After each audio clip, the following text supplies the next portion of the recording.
এই যে মাঠ, এখানে যে সবাই এসেছেন, কেউ হয়তো আমার কথা ধারণ করবেন, কেউ হয়তো আমার কথাকে কোট করবেন, কেউ হয়তো মনে মনে ভাববেন যত ভালো কথাই বলুক আমরা তাহির হুজুরকে পছন্দ করি না, এই জন্য আমরা ভালো কথা মানব না। এরকম লোক সমাজে আছে কি না বলেন? আরে ভাই, আপনার মন মানসিকতা এত নিচু হলো কেন?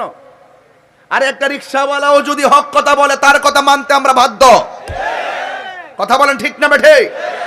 একটা রাস্তার ছেলেও যদি হক কথা বলে, সত্য কথা বলে, এই কথা মেনে নেওয়ার নামই হলো মুসলমানিত্ব। কথা বলেন ঠিক না বেঠে? আমাদের সমাজের মানুষ দূরত্ব তৈরি করতে পছন্দ করে বেশি। আমরা ম্যানেজ করে কাজ করি। আমরা বড় আশাবাদী, আমরা এখনো আশাবাদী যে এই দেশ যদি শান্তির নিকেতন বানাতে হয়, দেশের প্রত্যেকটা মানুষের হৃদয়কে যদি আলোকিত করতে হয়, 100% কারবালার চেতনা লাগবে। হাত তুলে বলুন ঠিক না? ঠিক কিনা বলেন? কারবালার চেতনা যার হৃদয়ে থাকবে সে কোনোদিন মুনাফিক হতে পারে না।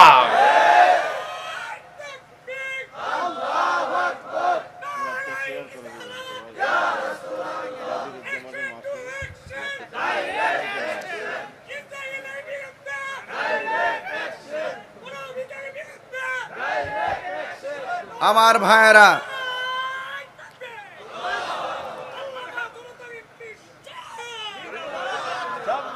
মারহাবা বলেন। আমার জনতার এমপি, তাহলে বোঝা গেল তাহির হুজুর জনগণের হৃদয়ে আছে। আচ্ছা ঠিক আছে।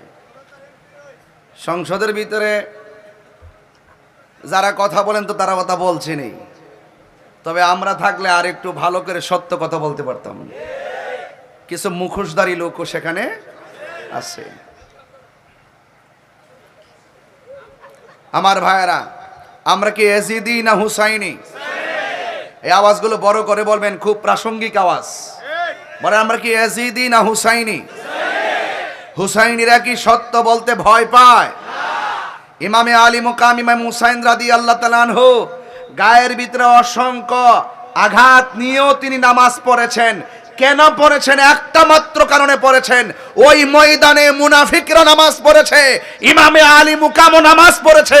তিনি বুঝিয়ে দিয়ে গিয়েছেন তাদের নামাজ আমার নামাজ এক নামাজ না।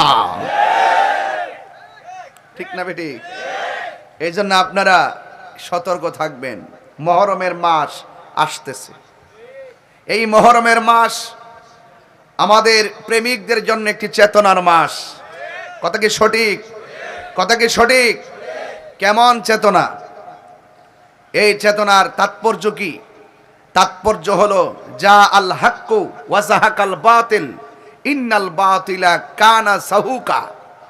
এটা হলো অন্যায়ের কাছে কখনো মাথা নত করা যাবে না। সত্য চিরদিনই সত্য, আর অসত্য চিরদিনই অসত্য। কথা বলেন ঠিক কিনা? এই জন্য নবী পাকের আওলাদ, পাকে পাঞ্জাতন, আজকে তো আমাদের সমাজে অনেকে আহলে বায়তের কথাও বলে মুখে, আবার তলে তলে ডলার খায়া কালার পাল্টায়। আছে কি না বলেন? আছে না? আছে। ডলার খায়া কালার পাল্টায়। হ্যাঁ, এরা মুখে মৌলা আলী রাদিয়াল্লাহু তাআলার নাম বলে আর তলে তলে সাহাবায়ে কেরামের বিরুদ্ধে কথা বলে। ঠিক না? এই জন্য এদেরকে চিনতে হবে। আমরা হইলাম এমন ব্যক্তি, আমরা আহলে বাইত রাসূলকে ঈমানের অবিচ্ছেদ্য অংশ মনে করি, সাহাবায়ে কেরামদেরকে তাজিম তাকরীম মহব্বত করি। কথা কি সঠিক? অনেকে আমাদেরকে ট্যাগ লাগানোর চেষ্টা করে, অনেকে বলে আমরা নাকি আহলে বাইত বিদ্বেষী।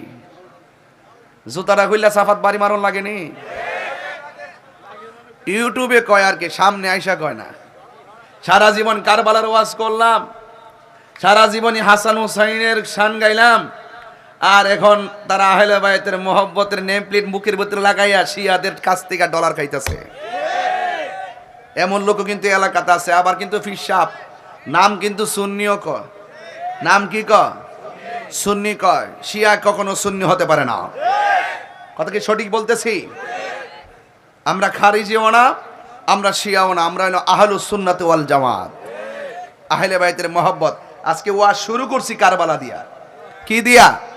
সামনে মহরম, মহরম সম্মানিত, এটা অনেক আমাদেরকে স্পিরিট জাগিয়ে তোলে।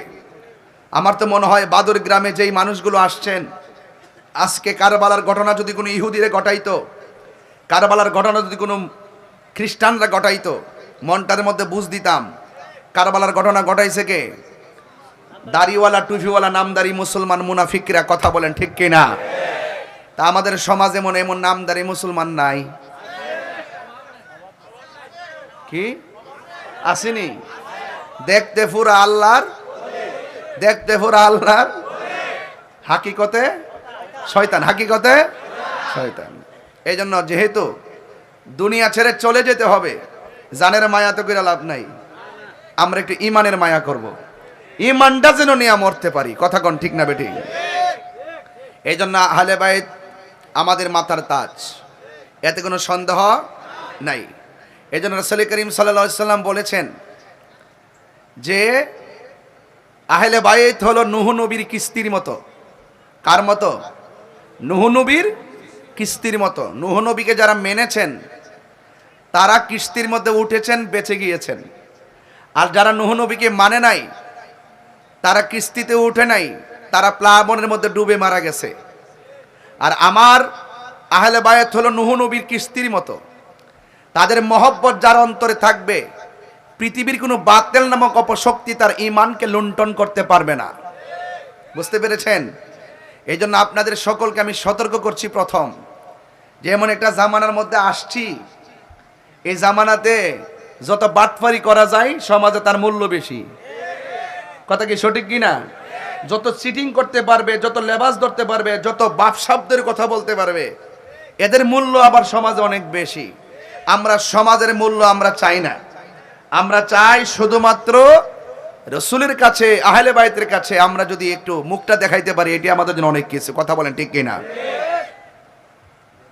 এই জন্য আল্লাহ রাব্বুল আলামিন বলে দিয়েছেন, বন্ধু আপনি বলে দিন। আল্লাহর হাবিব তার জবান মুবারকে বলছেন, আমি তোমাদের কাছে কিছু চাই না, আমি চাই শুধুমাত্র আমার আহলে বাইতের মহব্বত।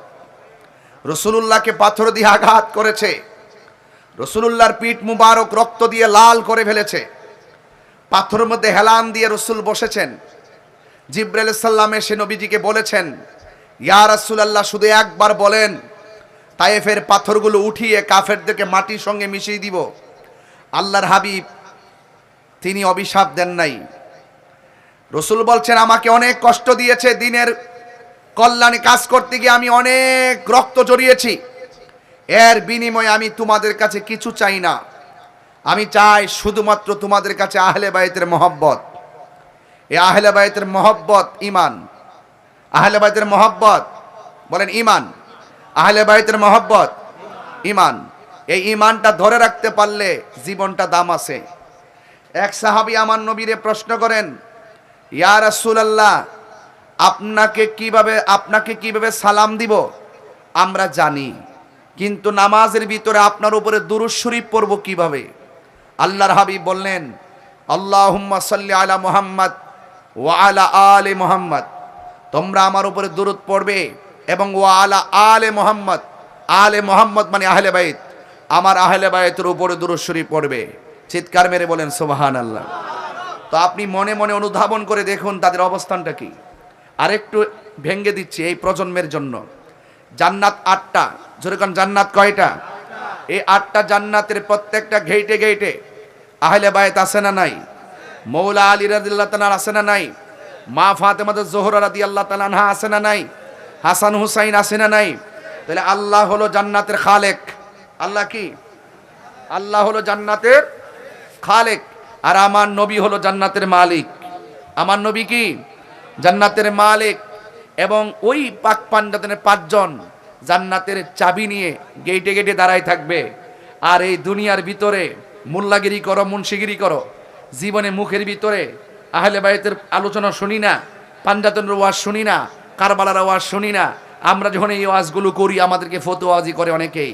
একটা কথা মনে রাখবেন, আহলে বাইতের বিরুদ্ধে, ইমামে হাসান হুসাইন রাদিয়াল্লাহু তাআলা আনহুর বিরুদ্ধে যারা কথা বলবে, কাগজে কলমে লিখে রাখেন, দলিল মূলে লিখে রাখেন, তারা কখনো আমার নবীর সুপারিশ পাবে না। আমার নবীর সুপারিশ পাবে না।